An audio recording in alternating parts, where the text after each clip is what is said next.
the Susan LoPresti Wellness, Mind, Body, and Soul podcast. This is your go-to space for midlife and mature women who are ready to reclaim their health, boost their energy, and live long, vibrant, and purposeful lives. Today's guest is Amy Marohn. She is an executive performance hypnosis expert, author, intuitive guide who is helping redefine leadership, wellness, and success in today's high-pressured world. Amy is the creator of the Executive Performance Hypnosis program, which is a powerful approach that seamlessly blends neuroscience with spirituality to help executives, managers, and conscious teams move through burnout, chronic stress, and overwhelm while cultivating clarity, focus, collaboration, and authentic leadership. Her work sits at the intersection of science and spirit, making it especially impactful for light workers, women in business, and professionals seeking meaningful success without sacrificing their health or their values.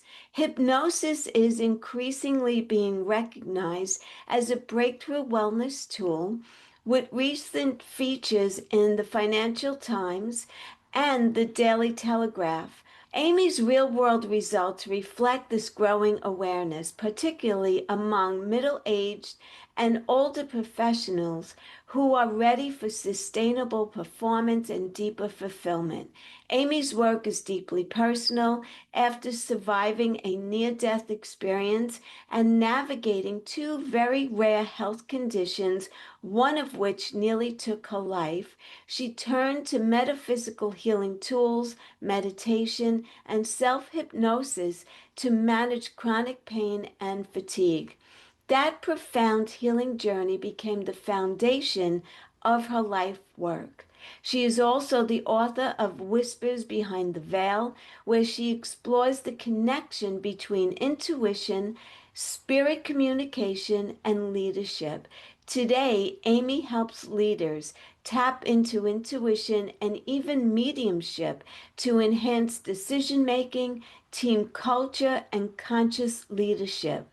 With a global audience of over 18,000 business owners, spiritual entrepreneurs, and health professionals, Amy brings a very unique and grounded perspective on what it truly means to lead, heal, and thrive. Please join me in welcoming Amy Marohn to the show. Amy, thank you so much for being here today. I'm so excited for our conversation. Thank you, Susan. You're very welcome. I'm so happy to have you here. Amy, can you Yeah, share a little bit about your journey and what ultimately led you to this work that you're doing? yeah. Great question, Susan. Thank you. I work as a spiritual hypnotherapist, and the name of my company is Sensorium Hypnosis. And I've been doing this work for about a decade.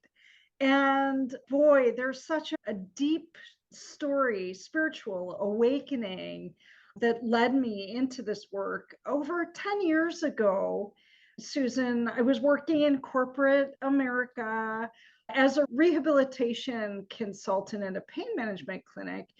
And during that time, I was struck with, I call it a mystery illness. I had a major surgery about now 14 years ago, and I believe something happened. I didn't quite recover well, and it activated some pretty substantial autoimmune challenges. At the time, I didn't know, there was no name for what I was struggling with, but I had chronic fatigue, chronic pain, and a whole host of neurological issues. From my autonomic nervous system was very dysregulated. I struggled with tachycardia and bradycardia, so my heart rhythms were pretty irregular. I had blood pressure issues, vertigo, and I had been struggling quietly behind the scenes while trying to navigate this corporate position. And some years into this position, it became more and more apparent to me this whatever it is that I had wasn't going away. In fact, I was getting sicker. And the process of going to work was very stressful. I was taking fistfuls of ibuprofen, leaving early from work. Behind the scenes, like so many people with these mystery illnesses, I was chasing doctors, trying to put a name to this mysterious illness. And then one day, I came across the name of a doctor in Michigan. And anyway, I was traveling to Michigan to get a diagnosis. They slapped a name on it. It's a long one. It's called myalgic encephalomyelitis, ME for short. It's inflammation of the brain and spinal cord. Went back and forth to see this doctor for 10 months. I wasn't getting any better. I failed his protocol. At the 10-month mark, threw my hands up in the air and I said, God, either take me or heal me. Do not leave me this way. And I had a near-death experience. My soul left my body. I was given a choice of whether to stay or go. And in that moment, it was downloaded into me the knowledge or the cumulative impact that my early departure from the earth plane would have on my son, who was quite young at that point in time. And my experience in the near-death experience that I had was clairaudient and clairsentient, Susan. So what I mean is, I call it the voice. I heard the voice or experienced via mental telepathy this question, are you ready to leave? And then the clairsentient part was I could feel the emotional overload that my death would cause my son. In that moment, as much pain as my physical body was in, as much of a state of emotional despair I was in, knowing that I couldn't work in corporate America, my life was never going to be the same. I also knew I had a soul contract with my son. I decided to come back. My soul was reabsorbed back into my physical body. And moving forward, Susan, my life has never been the same. Wow. And so I'll pause there because I'll tell you what's to follow really carved out the path that I'm on now. But I'll pause because I know that was a lot that I shared. That is incredible. Susan, it is. I know I work in my role with people who have had near-death experiences. And then, of course, through these podcasts, I've certainly heard others' experiences with near-death. For me, I was home alone. I had many trips to the ER. I'd even been on the cardiac unit at some point. And again, through all these hospital visits, nobody understood what was going on. I had all these anomalies, blood work, and experiences, and the doctors always released me from the hospital because they never really understood the underlying cause. Now, interestingly, the plot thickens because last year I was diagnosed with another rare condition that had also been contributing to this near-death experience, and nobody knew. And that's that this condition is called medial arcuate ligament syndrome. And what that means, Susan, is the aorta is here. Yeah. Off the aorta is the celiac artery. The celiac artery is the artery that supplies blood and nutrients to all of the digestive organs. Well, unknown to me up until last year, this artery was severely being compressed by a ligament or a band of tissue wrapped around it. Oh. And so the backflow of the blood and then not getting enough blood supply to these other organs can cause dysautonomia or dysregulation of the autonomic nervous system. So I had no idea, other than weight loss and chronic fatigue, I had no idea how much this contributed to all of these other symptoms. And so last year, It's a very rare condition. Like 2 out of maybe 200,000 people have this condition, or at least diagnosed with this condition. And I spent a week in a trauma hospital in Seattle getting this surgically repaired.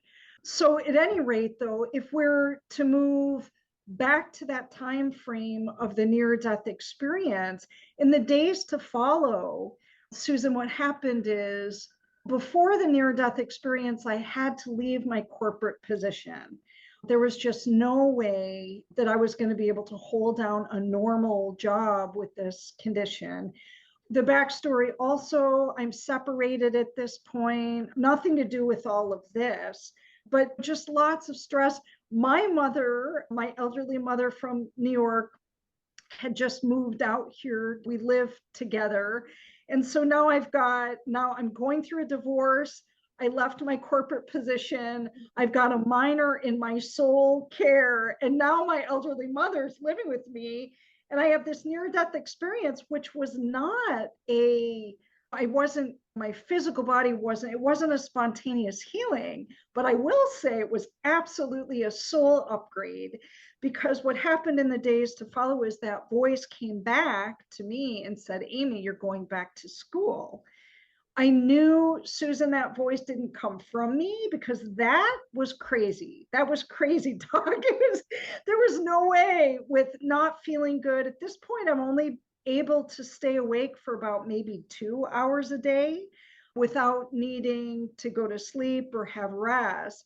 But interestingly, because of that near-death experience, I never questioned it. Now, it was a few more days before it was revealed that I would go back to school to study hypnosis. Now I knew there was some power to this voice, because I had never seen a hypnotist. I had never been interested in being a hypnotist, and I had never known a hypnotist. It wasn't anywhere on my radar. So I'm like, there's got to be something to this. I didn't even question this voice. So within 1 or 2 months, I was actually signed up to take this certification course. It was a very strange conversation I had with the instructor. Hey, I'm really sick. I've got this diagnosis. I don't know how I'm going to make it through your program, which, by the way, was over an hour both ways to get to this program. And I needed to take the shortened version, like the weekend version, because I needed income. I had blown through everything in my bank account and then some on my medical care that wasn't covered by insurance. And I was in dire straits. Signed up for this class, finished this class, and I finished in February 2016. And in February 2016, I threw up probably a chintzy website, no infrastructure to my company, no vision of where this was going to go. My only thought is, if I can see 1 or 2 clients a week and put food on the table, that was going to be enough for me. That I was listening to the voice, I was trusting the voice. And now, Susan, here I am, 10 years later, realized that the spiritual hypnotherapy was just a launch pad, because through the very first experience with my clients, I started recognizing energies were moving through me. The voice was coming into my sessions, and I slowly began to integrate energy healing and mediumship into my work. Wow. Here I am. So this opened you up to a whole new experience. So how did hypnosis, meditation, and metaphysical healing support your own recovery? Oh, 100%. Susan, that's a great question. It's very interesting. And maybe this is the experience of other people who work in these alternative healing modalities. But first, I recognize that I call them gifts, but I want to qualify that by saying I think we all have these gifts. Yes. This isn't some elitist ability. A lot of people refer to it as the chosen one. I refer to it as the willing one. And spiritual awakenings can happen not just through near-death experience, but any major life transition can open up the spiritual pathways and ignite our inner healer and also our intuitive mind to take us on this beautiful path of finding what I call a career calling. Yeah. What we were born to do. And the spirit world started really inspiring me to take more classes in energy healing, to go back to school for metaphysics, again, to learn more tools that I could integrate into my own life, to turn down the volume on my physical pain, to turn down the volume on self-limiting beliefs, self-sabotaging behavior, all the things. And it's through taking all of these courses in metaphysics and energy healing and mediumship that gave me the language, the framework, the vernacular for understanding this. And then what I did, Susan, is I have this candle meditation that I teach. In fact, this morning, my morning client, it is one of the most powerful tools that I found through metaphysics in helping my clients slow down the brain waves, deactivate the primitive mind. That's the part of the mind that keeps us in fight or flight, in a state of hypervigilance, and activate the higher mind, right, that has solutions, that operates from the vantage point of the soul or the spiritual part of ourselves. And so I began to use and practice in my own life what I now call the candle meditation. I'll make sure you get a link to that. I have it free on YouTube for any listeners or viewers, because that becomes an imperative tool in helping each one of us, Susan, ignite the healer within. Ironically, I never looked at either one of these conditions as something I needed to necessarily conquer or heal per se. I looked at it in terms of turning down the volume. How could I integrate hypnosis, what I call mystical meditation, and self-energy healing, right, into my protocol for myself and for my clients, to the extent that they could turn down the volume of whatever these internal distractions are, right, to a level that allows them to perform at the highest level. I laugh when people say, oh gosh, Amy, if we don't have our physical health, we don't have anything. And I laugh at that. I say, if we don't have our spiritual health, if we don't know who we are as a soul, then we're really in trouble. Yes. Let me ask you, Amy, do you think you would be where you are today if you didn't have that illness? Do you think you would have gotten here anyway, or was that the catalyst to bring you to this point? Oh, that was the catalyst. That was the catalyst. I wrote a book in this past spring that I published in August. And I believe in this book, it's a spiritual curriculum, but I talk about how all of us have mediumistic abilities. All of us have the potential to, or we do, channel healing energies. And we don't have to be in an alternative healing role necessarily to share these, what I refer to generically as gifts of the spirit, right? Some of my most gifted clients work in corporate business roles as chief financial officer or accountants or district manager of supermarkets. But make no mistake, they carry the frequency of a helper healer, right? Because they're, without uttering a single word, is to infuse more light and love and compassion into the world, just in the way that they deliver services, the way they treat their clients, the way they treat their employees and their teams. So it's an energetics thing. So do I Do I think I would be in this particular role had I not had this near-death experience? No. Do I think I would have had other forms of other spiritual aha moments? Yes. But I don't think I would have ever been brave enough to step out of the corporate world to create what I've created today. So that's an excellent question. Yeah. Yeah. And I'm sure a lot of people in your corporate world, when they found out that you were going from that to what you're currently doing, and Uh-huh. if they don't understand the whole thing, they're like, oh my God, what in the world is she Yeah. talking about? Yeah.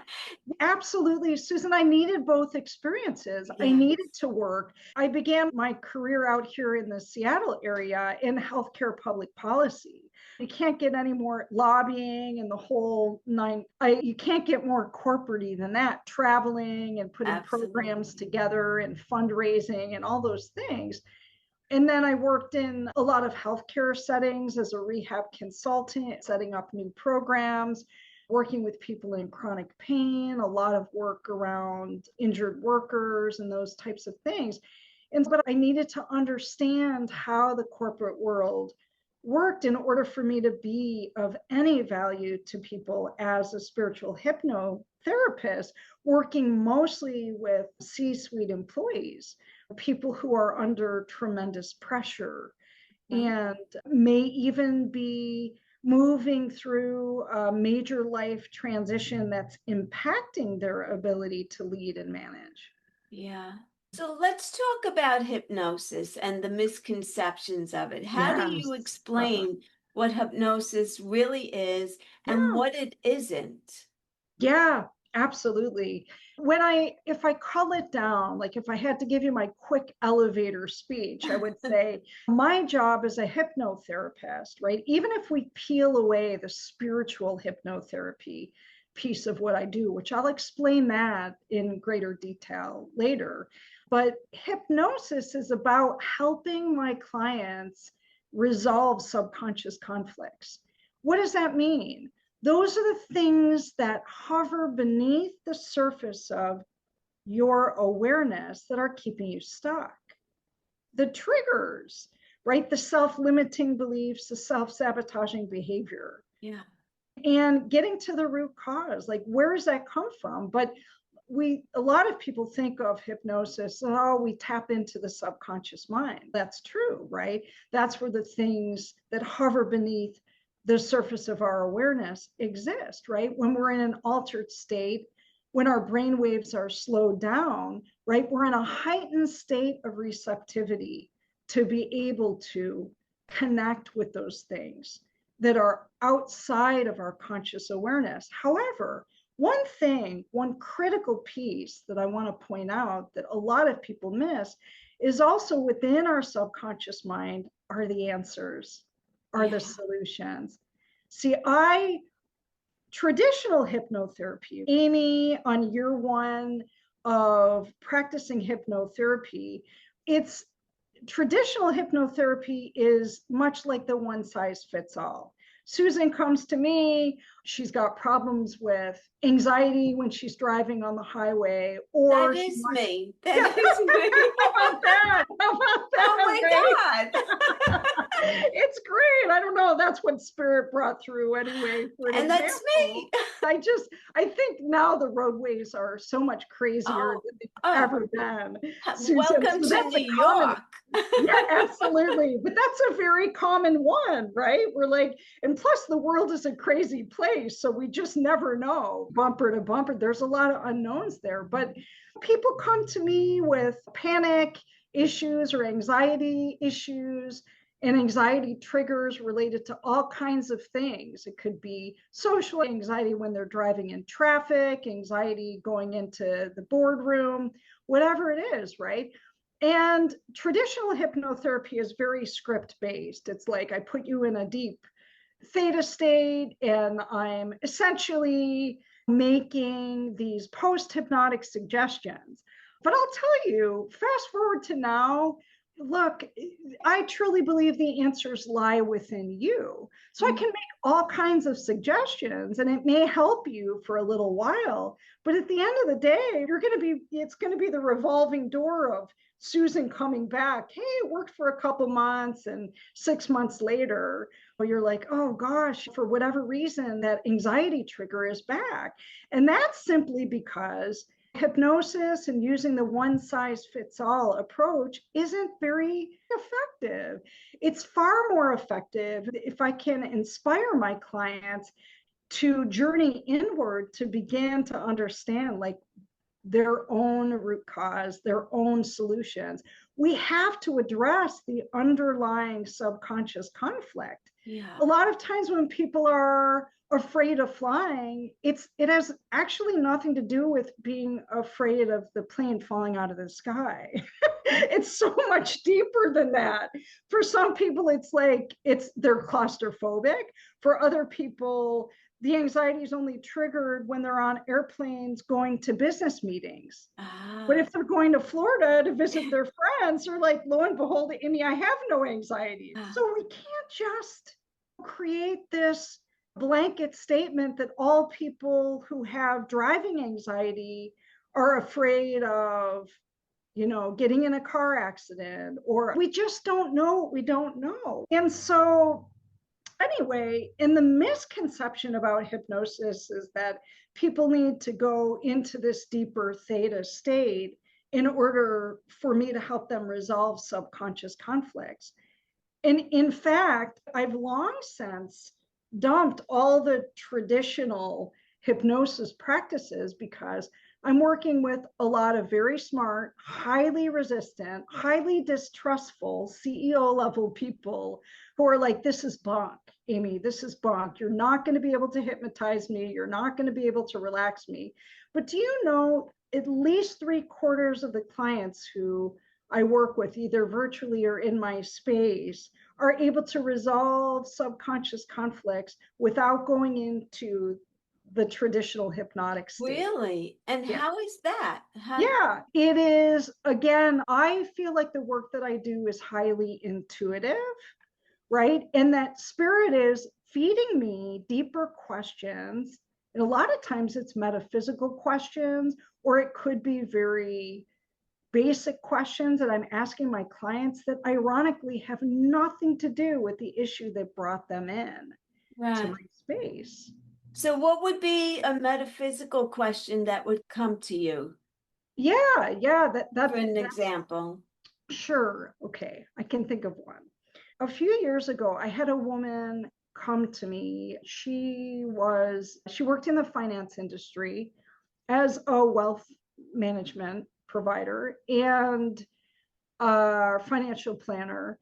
And she had an exam, a very tough exam. She'd worked in the industry for a very long time. And the only thing that was preventing her from moving up to the next level or to the highest level was passing this exam that she had failed twice. And her job was on the line. Essentially, her boss told her, look, we can't keep employing you at this level. If you're not able to pass this exam, we're going to have to let you go. And she came into my space, Susan, and she was very anxious. She was also a little bit, what I'm trying to think of the word, she wasn't absolutely convinced that hypnosis could help her, right? So she was pretty highly resistant, but she figures at this point, I have nothing to lose. So she comes into my space and I'm sitting across from her and I'm gathering more information about her life story. And then out of nowhere, I just ask her, what is your mission in your job? Like, why are you so attached to this position that you've been working for the last, I don't know, 15, 20 years? What is it about this position that's do or die? Like, you have to pass this exam or your life is over. Because she was pretty fatalistic. Like, Amy, if I single mom, she had her child much later in life. She had a lot riding on this exam, and tears started to flow. And she said, underneath all of this, Susan, was a story of complete financial instability growing up, a dad who couldn't hold down a job, a mom who I don't believe worked. They were always waiting for the other shoe to drop. And it was a very emotional story of her dad just never being able to pull it together, no savings, a lot of instability, a lot of emotional stress of the mom. I don't remember, I'm pretty sure the parents divorced, but it was a very tumultuous relationship. She never felt safe. And she hadn't even realized that this was, she'd never really articulated the mission behind why she followed this career path. And so she said, Amy, it's so much more than just helping people with investments. It's helping people find peace of mind, helping people understand numbers, creating order out of chaos, helping people pick a retirement date and understand what it means to be financially disciplined, taking this amount of money and helping people grow it. And because as a single mom, this has become very important to her. And then through all of this process, she began to understand her. And then I said to her, put on your helper healer persona here. This is less about dealing with money. This is you working as a helper healer. She had a boss who was bullying her, telling her, like, we can't have that. Just putting a lot of, instead of, you can do this, I believe in you, what can we do to support you? Pretty much every day, she was just poking at all of her wounds. Yeah. And in fact, there's a videotape on my website of me interviewing her in a podcast about that. It was very emotional. That woman, she'll say, Amy, I came to you for help in passing this test, but we never talked about the test. It wasn't really about the test. It was about the trauma beneath the test. And this feeling of unworthiness, this feeling of my parents handed me this formula of chaos. And so I came to believe that's all I was going to ever be able to experience in my life is waiting for the other shoe to drop and everything. Now, let me tell you, I interviewed her. She not only passed that test, but she's the top producer in her company. Wow. A female at the top, literally ahead of all of her male colleagues. The spiritual hypnosis part of what I do, Susan, is I like to help people understand who they are as a soul. I want them to look at their life journey through a spiritual lens, to ask the deeper questions. Why is your soul here? What's the fire in your belly? What's your reason for doing what you're doing? Because if you can't connect with the position that you're in, we got to search. We got to find something else that's in greater alignment with your soul's purpose. Yeah, so true. Just that mindset. Yes. And that's because I'm guessing, I don't know this for a fact, but I have a very cross-cultural group of clients who come from literally every corner of the map. And so many of them are first and second generation immigrants or came here to the United States by themselves with absolutely nothing. And they grew up in the projects or government subsidized housing and literally lived pretty much self-sacrificial life, 12, 15-hour work days on and on for years so that they would never have to experience the level of financial distress that they grew up in. However, this very same group of clients really struggles with looking through the continual lens of scarcity. Yes. Always waiting. And it always makes me laugh because a couple times I've asked some of my clients, again, who have done extraordinarily well, and they're young people, by the way. Amazon executives are in their 40s. They've made it absolutely to the top tier, as high as they can go. And they're on course to retire early at 52, right? Yeah. Now, perspective, I'm 56. I'll be working for a while, Susan, but I don't mind. But I'll ask them, if you liquidate everything you have, would you be poor. And they always, Amy, that's ridiculous. I can't liquidate everything. And I'm like, yeah, but if you had to, what would it be worth? Would you be okay? And they'll really wrestle with me. First of all, they'll look at me like I have two heads. Amy, you're insane. Why would you ask such a stupid question? This is how I'm making money, Amy. I can't liquidate. And I'm like, okay, I'm just trying to make a point here. So there's a lot of work that I do with C-suite level executives on mindset. Yeah. Because also within the same group, a lot of these executives are worried about being fired. When Yes. they've been with their company for 20 years, they're always waiting for their other shoe to drop, right? Yes. These are a lot of times the energy that they absorb from their intergenerational trauma. Mom or dad consistently stressing over money throughout their entire life. So this is all they know. Yes. Yes. So interesting. I wanted to touch on the Executive Performance Hypnosis program. Yeah. You blend neuroscience with spirituality in a Yep. way that feels grounded and practical. How does that, because we're talking about executives, so usually Yeah. executives are very right brain thinkers. Yes.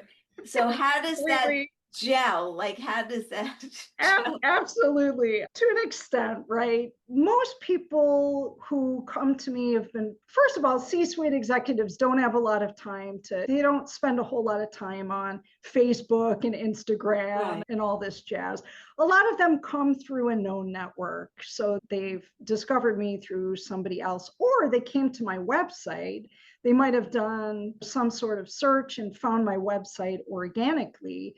But as they're reading my website, Susan, there's something in them, right? They fall under a category of what I call, which this category I think I fall under, teachable soul. They're like, maybe there's something to this.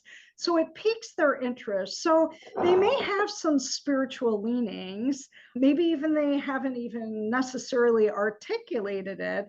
But everybody seems to have the story of an aunt who quit smoking using a hypnotist, or an uncle who had blood pressure issues who used a hypnotist and the blood pressure came down. They were able to, under medical supervision, come down off of the mountains of medication they had been on that was causing side effects. But there's something about that person that's open to the work that I do. And so they set up a consultation, which is free, and we dig in a little bit more to some of their challenges. The top things that people reach out to me as C-suite executives would be obviously work-related stress. Yeah. A lot of people in these positions are stressed about money, right? And meeting their target goals financially due to their performance. Maybe they work in high level sales or they manage a team of salespeople. And the other thing is, a lot of times these executives have a lot of emotional triggers around a certain personality type in their company. The boss who always comes down hard on them or isn't supportive or always seems to be working against them. There's a lot of paranoia, a lot of things going on in the boardroom that my clients catch wind of that are creating paranoia about the future of their position and all of that, or even lawsuits. Some of the times people reach out to me is they're in the middle of their company's been sued and they're losing a lot of sleep. And the other reason might have less to do with work, ironically, and more to do with major life transitions.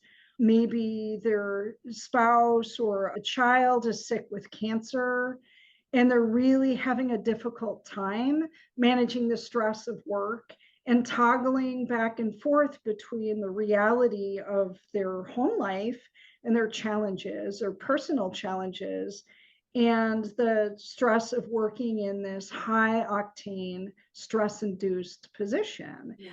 And so they're coming to me to learn how to navigate this huge landscape of in minefield in some cases Yeah. and challenges. And there's part of what I do falls under business coaching, right? How do we call out the wisdom of your experiences, looking through more of a spiritual lens? And my goal for my clients is to help diffuse the stress triggers and the anxiety triggers so that they can be more focused in their work and more grounded in their decision making, and also more confidently be able to handle conflict and challenges in the workplace, finding their voice Voice. Yeah. and learning to show up more authentically. And the other piece is teaching them self hypnosis tools and meditation tools that they can integrate into their daily practice so that they are able, when they leave work, they're able to emotionally, physically, spiritually, cognitively leave work and to be able to have a personal life and create that steel curtain between their professional life and their home life. So That's how do we very best important. That's very very important. And when uh-huh, I was in corporate America, I was in corporate America for 27 years. uh-huh, You never turn off because never. even if you're home, you're getting emails at 10 o'clock at night that Yes. you need to have a report on so and Oh, so's desk at 9 o'clock the next day. And seriously, so yeah. yeah, it's very important to put up that iron gate and say, that's Oh, it. I'm done. completely. Yeah. I wanted to ask you from a scientific perspective, what Mhm. happens in the brain and the nervous system during Yeah. hypnosis that Yeah. supports healing and Mhm. performance? It's amazing. What we're trying to do through the hypnotic state is slow down the brain waves. And this regulates everything, the nervous system. What happens is we're able to, if I were to make what's called post hypnotic suggestions to you, you come to me, just say I'm practicing more of the talk therapy, and you're coming to me and you're saying, Amy, I'm never able to unplug from work. I have this bedtime routine, but by the time I slip under the covers, I'm just not able to fall asleep and my brain is racing.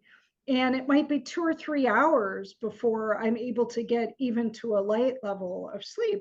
And I could say, oh, Susan, here's some suggestions. Take a warm bath, or maybe do some light stretching. Let's practice maybe 10 or 15 minutes of journaling, stream of consciousness, or whatever.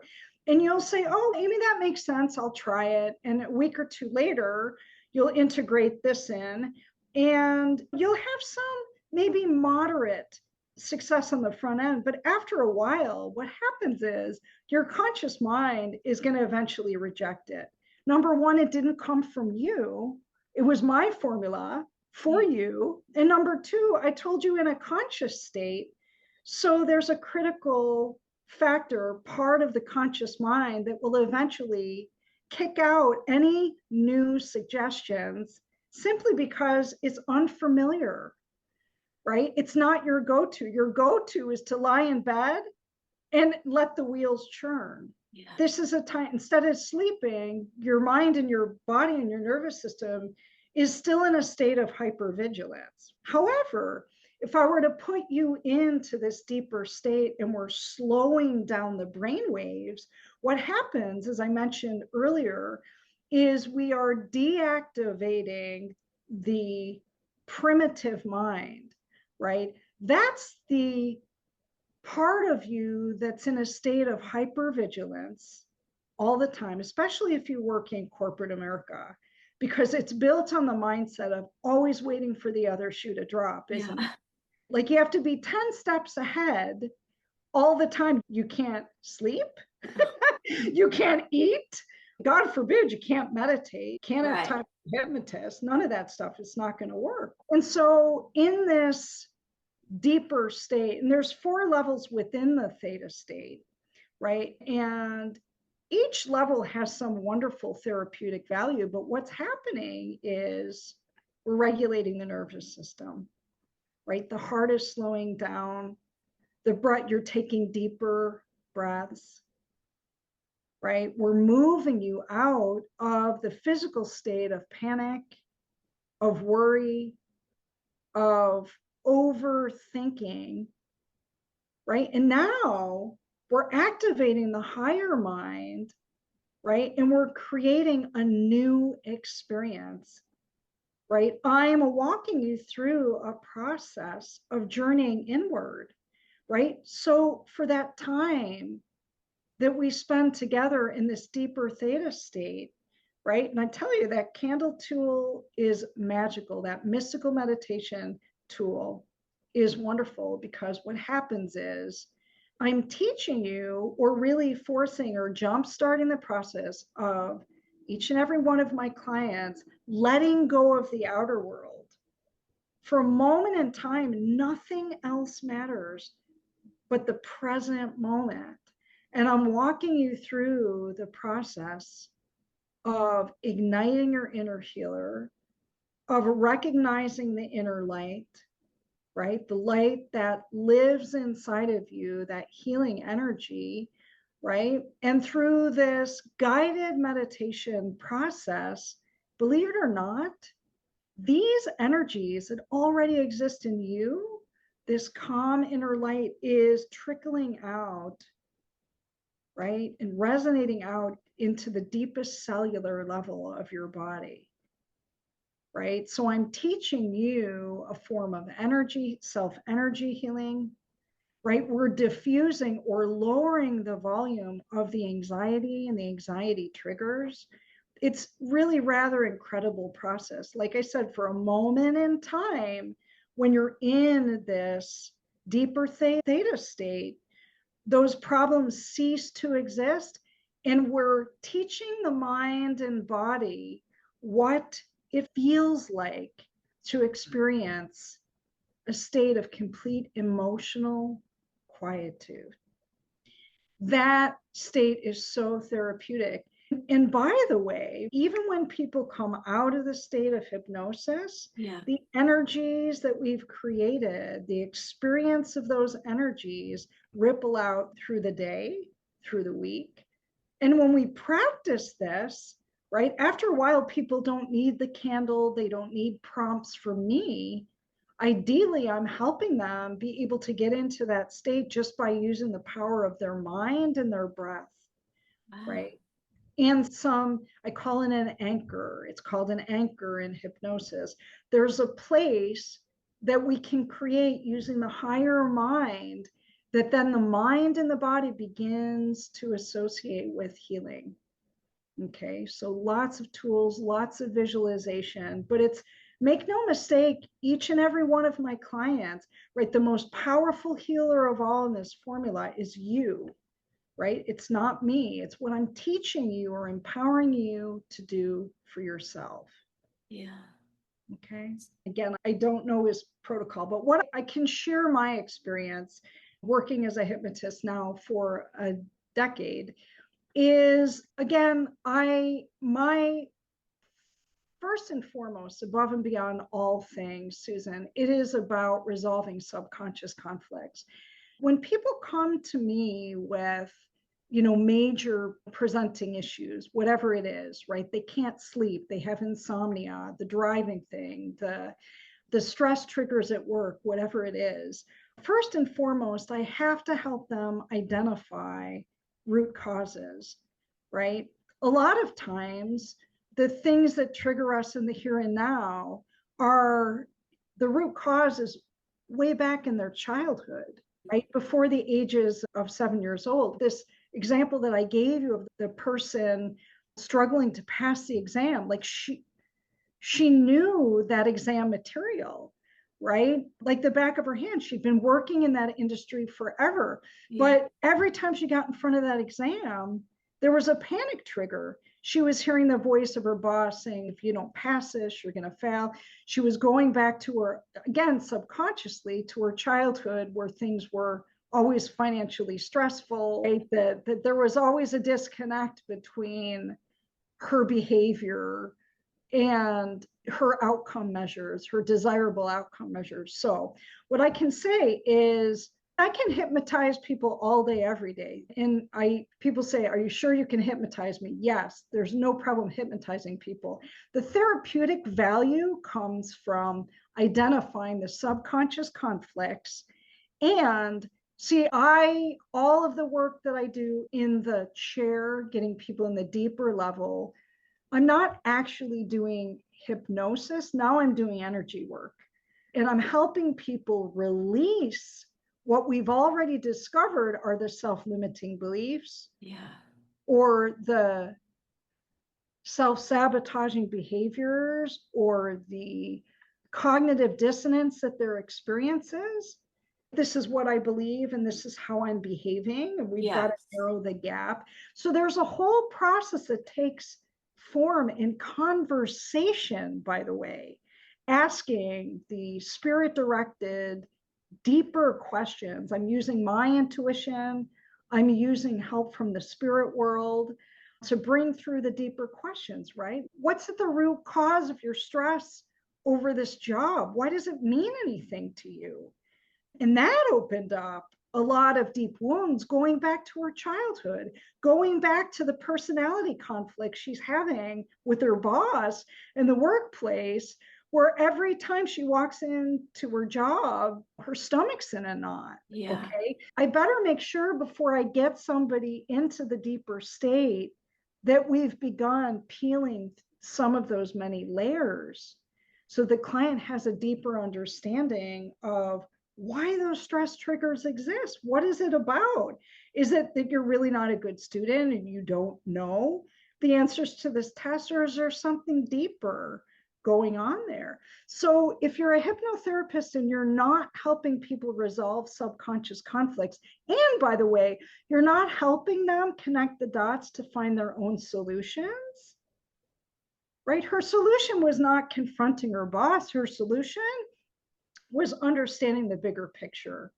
Why am I here? I'm here as a helper healer to help people create optimal health financially so they can breathe more easily. If I want to connect to that goal, I got to get over this hurdle and this fear of passing this stupid exam.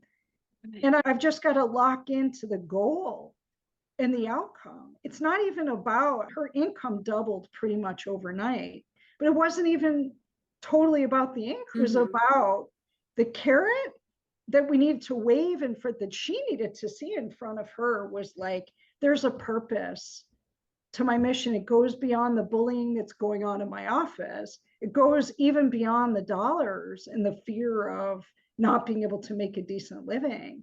It's about helping other people. But she had to figure that out. I had to ask the deeper questions, Susan, and she had to figure this out on her own. And then she passed that damn exam. Okay.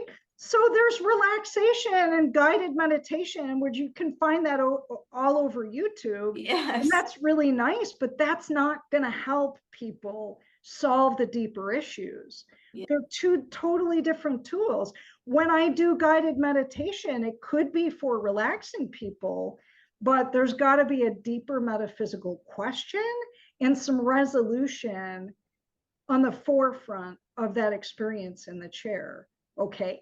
And by the way, the tools that I teach, 12 minutes for people who tend to fall beyond, there's 4 levels within theta, right? Each going a little bit deeper. Some people will go into the sleep state. There's a place for that in energy healing. I think it's great to be in a sleep state with the client when we're doing energy healing. And this is an experience thing, Susan. It's not written up in the textbooks. I just know through experience, getting people, there's a sweet spot for helping people release some heavy energies and recalibrate to a higher frequency. That, if they dip into Delta, is beautiful. But in terms of the law of attraction and helping people be able to manifest desirable outcomes, they need to stay within the state of hypnosis. Otherwise, they're just taking a very expensive nap. And they're not connecting the dots. we should be hopefully giving them an experience in the chair so that they can see themselves through a clearer lens and have a better understanding of their purpose, who they are, what they need to release, and their desirable outcome measures. It has to be experiential.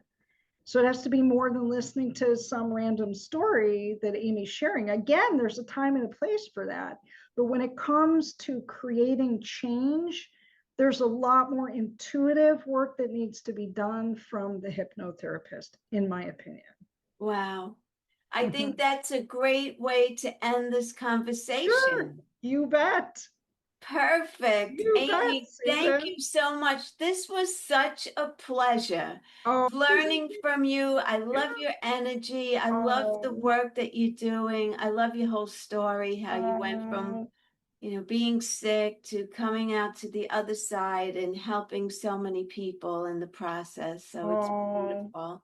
Thank you, Susan. This has been such a fun conversation. It's some Absolutely. beautiful Absolutely. questions, a lot of I can tell there's a lot of depth to your soul. You've had a lot of life experiences because you only come up with those questions when you've had just a lot of life experiences and a lot of deep wisdom to extrapolate from those experiences. So thank you so much. And people can find me best on my website.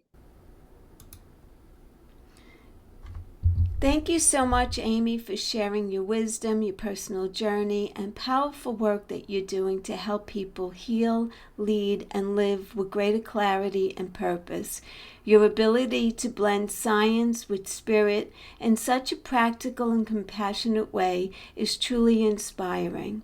To my listeners, I hope today's conversation reminded you that healing doesn't have to be complicated, success doesn't have to come at the expense of your health or your soul, whether you're navigating burnout, chronic stress, pain, or simply feeling called to a deeper way of living and leading, there are tools available to support you at every stage of life. If you'd like to learn more about Amy's work, her Executive Performance Hypnosis program, or her book, Whispers Beyond the Veil, be sure to check the show notes for all the links. As always, thank you for spending this time with me on Susan LoPresti Wellness, Mind, Body, and Soul.